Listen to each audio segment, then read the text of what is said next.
Bonjour, je m'appelle Sylvain Baron, j'ai 44 ans.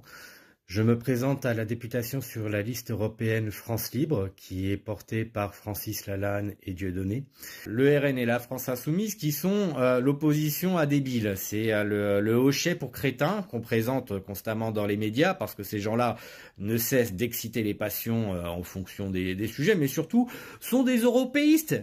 Ils veulent rester dans l'Union européenne, ils veulent nous laisser enfermer dans l'Union européenne en tant que parlementaires au sein de l'Assemblée nationale, lesquels ont dégainé l'article 68 de la Constitution pour virer Macron.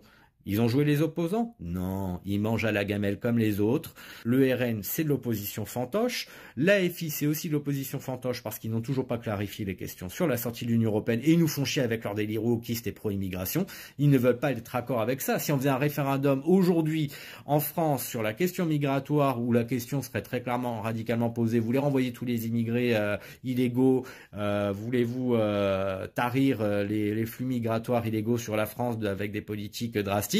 70% des Français diraient oui, c'est pas qu'ils sont racistes, c'est que 70% des Français ont du bon sens, sont inquiets légitimement et ont le droit de dire, nous, sur la question migratoire, quel soit notre sujet ou pas, on en a marre parce qu'on sent qu'il y a un problème. De la même façon que des petits roquets qui prétendent se dire patriotes, qui nous envoient des Bardella, mais c'est un pur produit poupée Barbie plastique, bien pour les caméras, mais rien dans la tête et sans constance, sans profondeur, sans densité intellectuelle. La fausse opposition.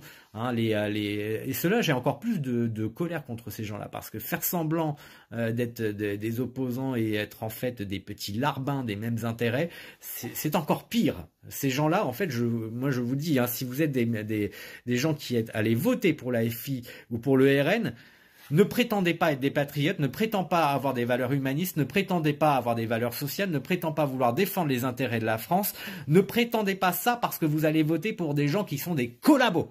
Et c'est eux qu'il faut punir en premier, bien avant, parce que le vote macroniste, hein, c'est des petits bourgeois qui votent ça, ou des vieux complètement cons, mais c'est des gens qui sont en général pleins de haine contre les gueux et qui l'assument, qui assument leur haine sociale. Le reste de l'électorat qui va se disperser soit dans la fausse opposition complètement collabo que sont le RN ou la FI, ça représente une part de l'électorat qui est déjà supérieure en soi, agrégée contre les européistes, mais simplement ce sont des gens qui malheureusement peut-être n'ont que la télévision ou des réseaux d'amitié, etc., qui votent pour ces partis de merde, mais et ces électeurs-là, je pense qu'ils ne sont même pas, hostiles à la France. C'est plutôt des gens comme nous qui voudraient rétablir nos intérêts nationaux, les défendre.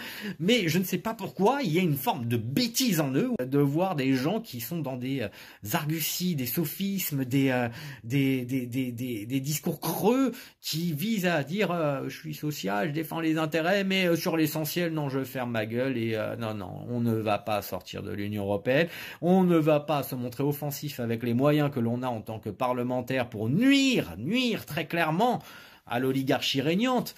Hein, pas d'article 68 de la Constitution saisi lorsqu'on est parlementaire français, mais pas non plus de procédure judiciaire dès qu'une affaire mérite d'être jugée pour pouvoir nuire encore une fois à nos politiciens, experts, médiacrates de plateau, aux fonctionnaires qui nous trahissent et dont on a des faits. Qu'on peut qualifier sur le plan pénal. Il n'y a personne qui utilise ça. Ils pourraient profiter de leur exposition médiatique, de leur autorité en tant que parlementaire ou autre mandat, autre fonction. Ils pourraient profiter de tous leurs avantages pour nuire à l'oligarchie. Jamais ils ne le font. Donc ces opposants pour rire, ces guignols, doivent être les premiers punis. L'opposition pour rire, parce que vous avez à chaque fois voté pour ces gens d'un côté ou d'un autre et que vous constatez bien que au Parlement national ils sont tout à fait inoffensifs contre la Macronie et de façon générale finalement ils ont toujours des positionnements soit hystérisants sur certains sujets qui demandent un peu de délicatesse, soit qui sont toujours conformes finalement à la doxa puisqu'il ne s'agit pas de sortir de l'Union européenne.